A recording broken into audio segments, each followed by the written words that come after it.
Okay, welcome to today's Explainer. I am absolutely thrilled you're here because we're about to take this incredible cinematic zoom-in journey. We're going to start all the way back at the explosive birth of the universe itself and literally zoom right down to the exact stars that you can step outside and see tonight.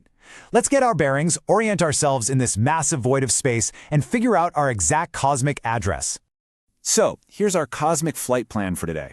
We'll be covering 1. The birth of everything. 2. Our cosmic neighborhood. 3. Meet the solar system.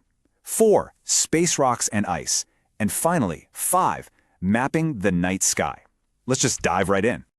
Section 1. The birth of everything. The explosive origins.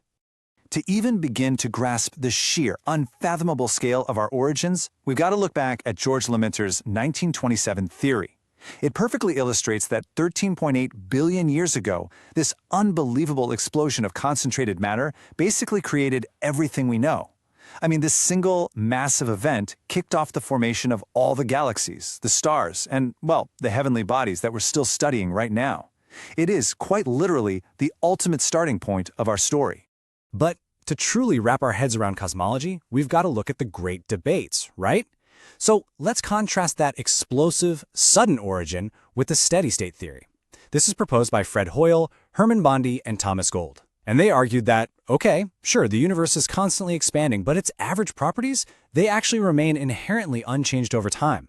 We're putting these two models side by side just to show how humanity has, rigorously debated and grappled with understanding the grand, chaotic architecture of space.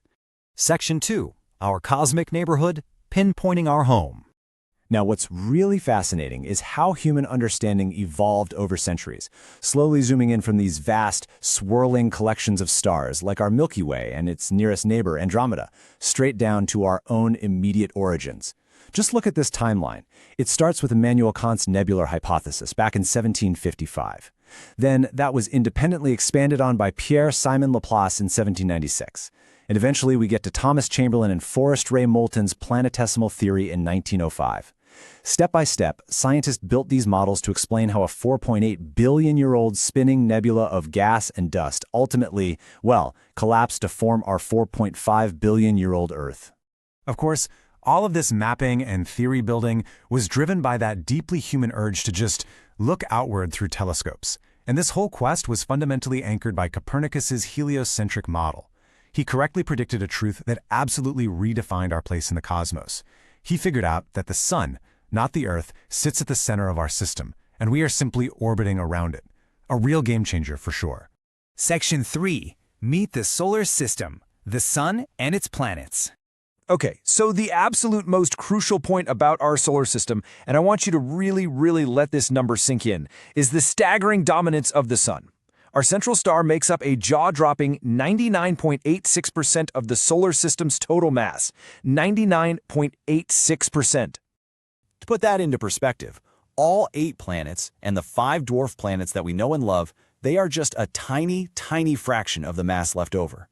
Honestly, we're essentially just the remaining gravitational dust held in this delicate, continuous orbit by the sheer, immense power of that singular central star.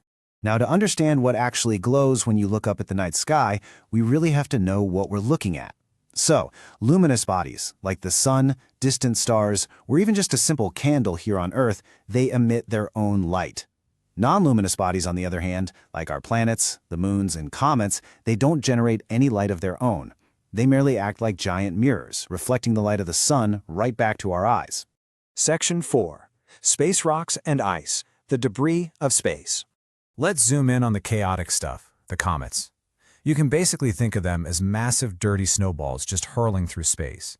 They're these large objects made up of dust, rock, and frozen gases, things like carbon dioxide, ammonia, and methane. And what's absolutely amazing is how perfectly predictable some of these ancient travelers are. Halley's Comet, for example, returns on a super strict 76-year schedule. It was last seen in 1986, and if you mark your calendars, it's expected to grace our skies again in 2061. Asteroids, by contrast, are a completely different story. They're these dense, rocky, metallic, or sometimes icy wanderers that also orbit the sun, but they completely lack those sweeping, gaseous tails that comets get when they heat up. They're basically the cratered, rugged travelers of our solar neighborhood. Okay, let's clear up one of the most common confusions in astronomy, the difference between all these space rocks. Honestly, it's all about location. Step 1. When it's a rocky or metallic body just chilling and orbiting out in space, it's a meteoroid. Step 2. When it enters Earth's atmosphere and starts burning up from friction, it becomes a fiery meteor.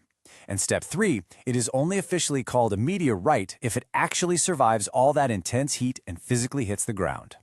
When that space rock hits Step 2, burning up as it streaks through our mesosphere, it creates that magnificent flash of light we call a meteor. If you ever want to see this phenomenal light show for yourself, check out the Quadrantid's meteor shower. It's a highly visible event that happens early every January, and it's totally worth bracing the cold for. Section 5. Mapping the night sky, looking back up. Now that we've explored all this, to map the stars, we need a massive ruler. Standard miles or kilometers, they simply won't cut it. So we use the light year. It's the distance light travels in a vacuum in 1 Julian year, which is exactly 365 days. That translates to an astronomical 9.461 times 10 to the 12th kilometers. That is over 9.4 trillion kilometers. We have to use this mind-bending unit just to measure the staggering distances between us and the stars. Across these massive distances, ancient humans basically played cosmic connect the dots to form the constellations that we still recognize today. There's Orion, famously known as the Hunter, featuring its brilliantly bright star, Rigel. And right alongside it is Ursa Major, also known as the Great Bear or Saptarishi, which is home to the incredibly famous Big Dipper asterism. You can also spot Cassiopeia up there. It's super easy to identify by its distinct W shape, and it's anchored by its brightest star, Shetar. You know, recognizing these shapes is kind of like learning the street signs in your own cosmic neighborhood. It really helps you map that dark canvas above. Well, we have traveled a really long way in today's explainer. From the explosive creation of the Big Bang, down through the spinning nebular disk that formed our sun and planets, all the way to the icy comets, glowing meteors, and mapped constellations right above our heads. So I want to end with this thought, just to leave you with something to ponder.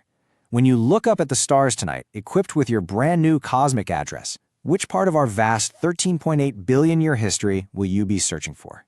Thanks so much for exploring with me, and hey, never stop looking up.